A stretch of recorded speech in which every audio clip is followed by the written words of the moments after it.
I'm aware I'm live. Thank you. I've already been texted by my family to tell me that I'm live. So I'm going to stop watching the live stream because there's a little bit of a lag. Hello, hello, hello, world. We are here.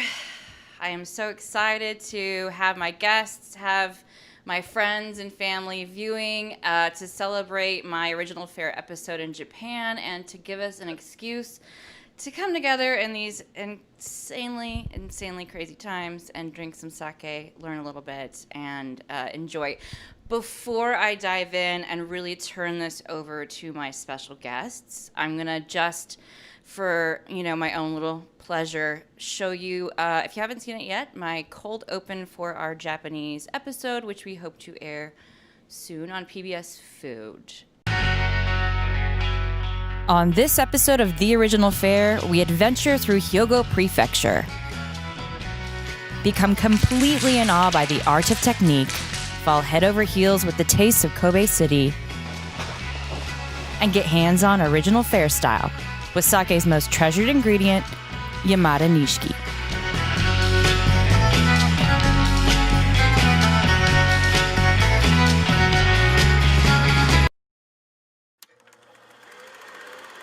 That will be airing soon on PBS Food. Time TBD.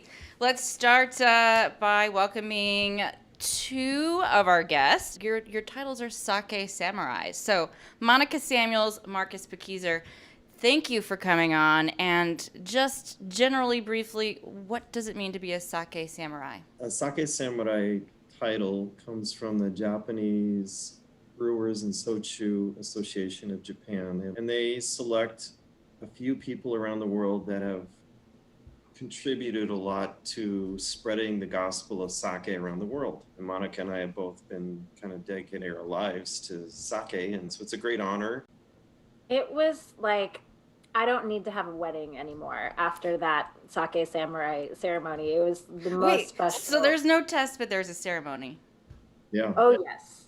Oh yes. And you there are some really special places in Japan dedicated to sake, and where I had my ceremony was at Matsuo Taisha, which is a shrine dedicated to sake, and it's a really beautiful place that's a big wedding destination. So they have a bridal salon there where I spent about 7 hours getting hair and makeup and kimono dressed, and Oh my gosh.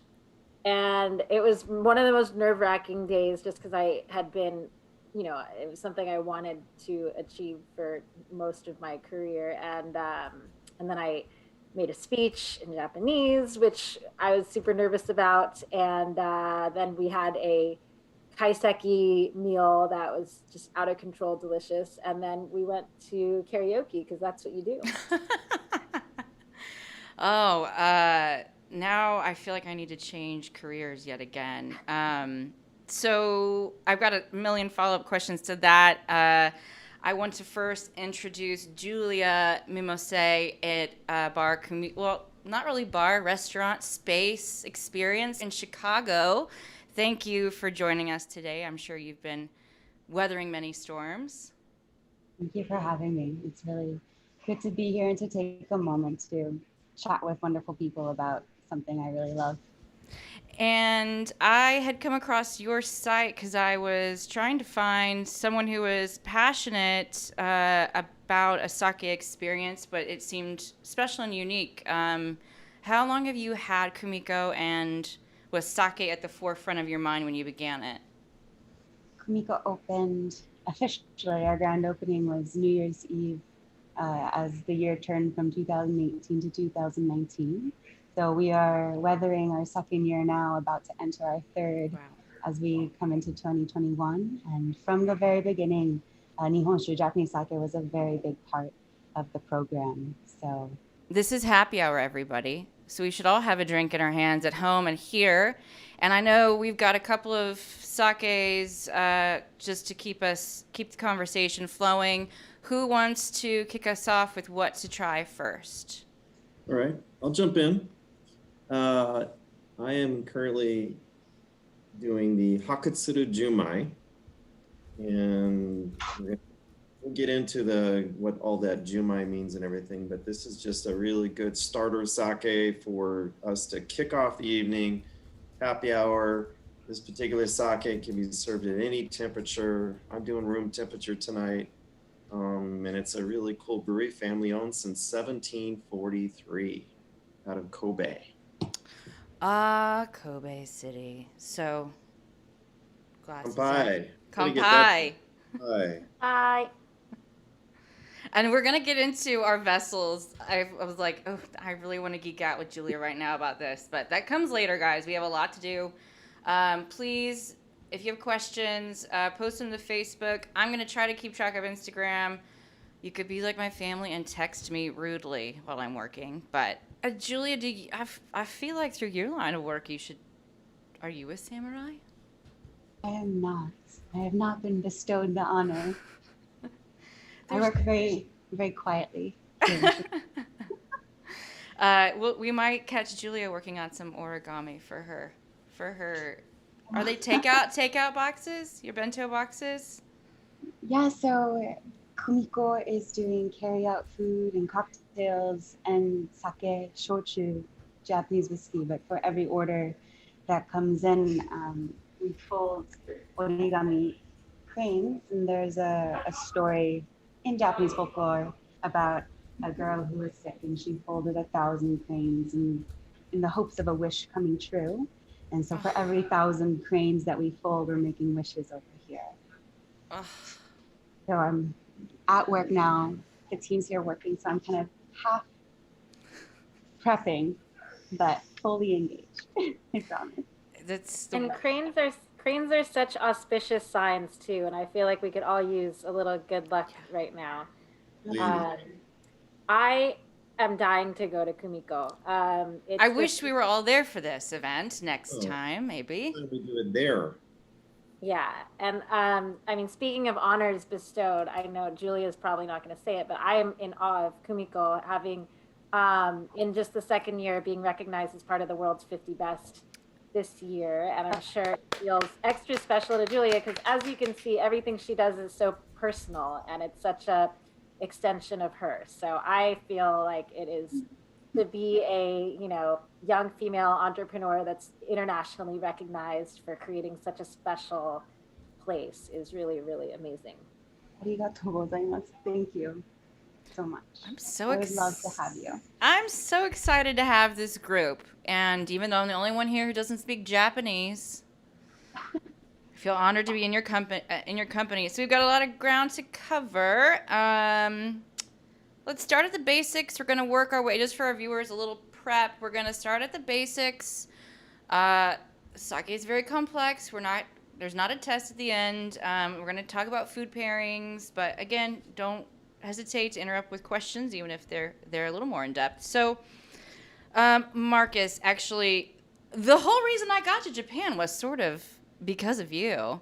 I went to hear you do a presentation on sake at the Nightwood Society in Portland that Kyoko had invited me to, our dear friend. And you kind of bulleted down what are the basic misconceptions about sake. And I will admit I went into it thinking sake is like wine. You did the presentation. I walked out really realizing all the things I didn't know and said I need the first plane ticket to Japan to really get in on this. So, Marcus, help our viewers out here. All right. First off, it's easier to talk about what sake is by saying what it's not. Sake is not rice wine. The media keeps writing rice wine here and there, but it is not rice wine. It hurts. It's like scratching on a chalkboard when I hear rice wine. I say, no, sake is sake. It's been around for 2,000 some years, so it deserves its own category by now. It's also not distilled. People think, oh, where's the distillery? And they think it's really super high alcohol and it's going to give me the worst hangover ever in my life, and which is not true. So those people that say it's the worst hangover they've ever had in their life, I go, well, tell me about that evening. Well, we started off with beers, and we had sake, and then we did sake bombs, and we did tequila shots. I've done that. It wasn't sake that gave you the worst hangover. It was your poor judgment that gave me the worst It's hangover. mixing. You mix anything, you're probably gonna not feel so great tomorrow. Yeah. And if you're only drinking sake, you're going to have the next morning is going to be much kinder to you than it would be with any other alcohol beverage. Now, is there a scientific fact behind that? Is there science to back this up, Marcus? There's something like they say, there's no congeners. I'm not a science guy. I just know from a lot of experience. There's also a thing called yawarage mizu, which means to drink water with your sake, which it really applies to anything. And as long as you're drinking water with any alcohol, especially with sake, you enjoy it better, and the next morning's gonna be much kinder. But enough said. It's only about, the average is about 15-16% alcohol. There's a few exceptions that are a little higher, and there's some exceptions that are a little lower, but just barely above where wine is at. So it's really not that strong. It's a very clean beverage. There's really nothing there to make you feel, yuck the next morning or anything. It's just very, very clean and nice. It's brewed from rice and basically 4 ingredients, sometimes 5, but it's simple. It's not simple to brew, but I was gonna say. it's a simple product that people think they have to have with sushi, and that's the other thing, which I'm sure Monica and we'll go into tonight. But Yeah. another bad misconception is you can only have it with sushi. That just is between our ears. That's a tradition that says you can only have it with sushi. That's like saying you can only have Italian wine with spaghetti, or you can only have a tequila with Mexican food. And that's not true at all. Right. You have all these things with all these other foods. You can have sake with anything.